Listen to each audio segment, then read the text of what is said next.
In terms of the current cybersecurity landscape, what we're seeing is a really large increase in the number of attacks that are occurring for organisations. We see those through a lot of different channels.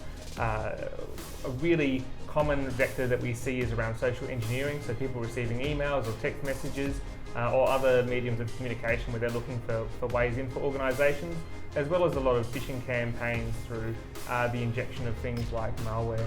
And really what these organisations are trying to do is work out how can they get access to an organisation's identity information, how can they steal that identity and utilise that to either encrypt an organisation's data, steal that data. With the current threats that we're seeing, they're substantially more than they were 5 years ago, they're substantially more than they were 1 year ago. And every year, every 6 months, we're seeing more and more of these attacks occurring, different types of attacks and different levels of ingenuity in those attacks.